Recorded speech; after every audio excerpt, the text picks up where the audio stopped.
ఇక కర్కాటక రాశి వారి యొక్క ఫలితాలు. ఈ వారం మీ గోచార గ్రహగతులు కనుక చూసుకున్నట్లయితే మిశ్రమ ఫలితాలే కనపడుతూ ఉన్నాయి. జాగ్రత్తగా ఉండాలి. ముఖ్యంగా రాత్రి సరిగ్గా పడుకోకపోవడం వల్ల తర్వాత రోజు నీరసం రావడం, రాత్రి ఫోన్లు ఎక్కువ చూడడం, ఆలోచనలు పెరిగిపోవడం, ఆహారం విషయంలో జాగ్రత్త తీసుకోకపోవడం, చెడు వ్యసనాలు అలవాట్లు అవ్వడం, లేదా బయట తిళ్ళు తినడం, అనారోగ్య సమస్యలు తెచ్చుకోవడం కనపడుతుంది. జాగ్రత్తగా ఉండాలి. అలాగే చెడు నిర్ణయాల వల్ల మీ గౌరవ మర్యాదలు తగ్గుతుంటాయి కాబట్టి మంచి నిర్ణయాలు తీసుకోండి. తప్పుడు ప్రదేశాలు ఇన్వెస్ట్మెంట్ చేయడం, జోద ప్రక్రియలకి దూరంగా ఉండాలి. షేర్లు ట్రేడింగ్లో డబ్బులు పెట్టేటప్పుడు జాగ్రత్త తీసుకోండి. ఒకసారి జాతక పరిశీలన చేయించుకోండి. ముఖ్యమైనటువంటి పనులు మర్చిపోవడం కానీ, ముఖ్యమైన పనులు వాయిదా వేయడం కానీ, వీటి వల్ల ఇబ్బందులు బాగా కనపడుతున్నాయి. అలాగే అనవసరమైన నిర్ణయాలు తీసుకుంటారు ఈ వారం అంతా కూడా. తొందరపాటు నిర్ణయాల వల్ల తప్పులు చేసే పరిస్థితులు, ధన నష్టం కూడా కనపడుతుంది. కాబట్టి ఏదైనా నిర్ణయాలు తీసుకునేటప్పుడు 1కి 10 సార్లు ఆలోచించుకోండి. అనవసరమైన పనులు చేయడం వల్ల టైం వేస్ట్ అవుతుంది. జాగ్రత్త. కొంతమంది మీతో మంచిగా మాట్లాడి మీ రహస్యాలు తెలుసుకుని మిమ్మల్ని ఇబ్బంది పెట్టే వాళ్ళు ఉంటుంటారు. ఇంకా జాగ్రత్తగా ఉండాలి.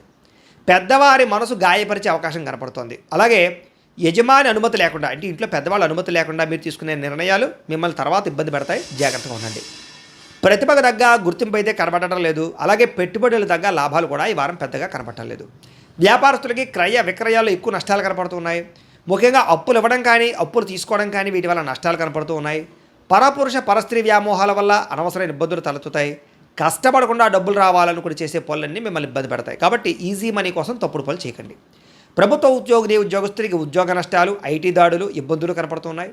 నోరు జారడం వల్ల, మాట జారడం వల్ల వివాదాలు, కింద పనిచేసే వాళ్ళతో సమస్యలు ఉన్నాయి. జాగ్రత్తగా ఉండాలి.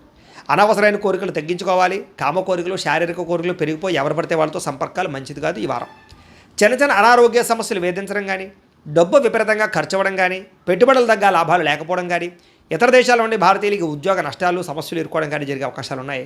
వివాహ సంబంధాలు కూడా కుదిరి వెనక్కి వెళ్ళిపోయే అవకాశం కనపడుతోంది. ప్రేమికుల మధ్య అనవసరమైన గొడవలు విడిపోయే అవకాశాలు, సమయానికి నిద్రాహారాలు లేకపోవడం వల్ల అనారోగ్య సమస్యలు, భార్యాభర్తల మధ్య మనస్పర్ధలు, ఇంట్లో చికాకులు కనపడుతున్నాయి.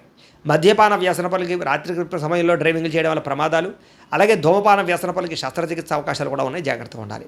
మిమ్మల్ని ప్రేమించే వారిని దూరం చేసుకోవడం, చెడు స్నేహితుల వల్ల చెడు వ్యసనాలు అలవాటు అవ్వడం, పరపురుష పరస్త్రీ వ్యామోహాలు, జోదము, కఠినంగా మాట్లాడడం వల్ల సమస్యలు ఎదుర్కొంటారు. కాబట్టి ఈ వారం చాలా జాగ్రత్తగా వ్యవహారం చేయాలి. విద్యార్థులకి అనవసరమైన ప్రేమ కలాపాలు, సెల్ ఫోన్ గేమ్స్ పాడు చేస్తున్నాయి. కాబట్టి వాటికి దూరంగా పెట్టుకుని చదువు పట్ల శ్రద్ధ పెట్టండి. ఏకాగ్రతగా చదువుకోండి. ఈ వారం బాగుంటుంది. ఇంకా ఉద్యోగస్తులకి అధికారిక ఒత్తిడి బాగా కనపడుతుంది. ఉద్యోగంలో టెన్షన్లు, ఉద్యోగ నష్టాలు, ఉద్యోగ గండాలు ఉన్నాయి. ఇతర దేశాల్లో ఉద్యోగాలు చేసేవారు ఉద్యోగ ప్రమాదాలు ఉన్నాయి. జాగ్రత్తగా ఉండండి. స్త్రీలకి పురుషుల వల్ల వ్యామోహం కనపడుతోంది.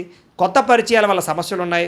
డబ్బు విపరీతంగా ఖర్చు అవుతోంది. కుటుంబ కలహాలు కనపడుతున్నాయి. వ్యాపారస్తులకు వ్యాపారంలో మూర్ఖత్వంగా నిర్ణయాలు తీసుకోవడము, తప్పుడు పెట్టుబడులు పెట్టడము, రాంగ్ ఇన్వెస్ట్మెంట్ చేయడం వల్ల నష్టాలు, అలాగే ఆర్థిక లావాదేవీలు సరిగ్గా సాగకపోవడం వల్ల నష్టాలు కనపడుతున్నాయి. కాబట్టి ఈ వారం అంతా కూడా జాగ్రత్తలు తీసుకోవాల్సిందిగా తెలియజేస్తూ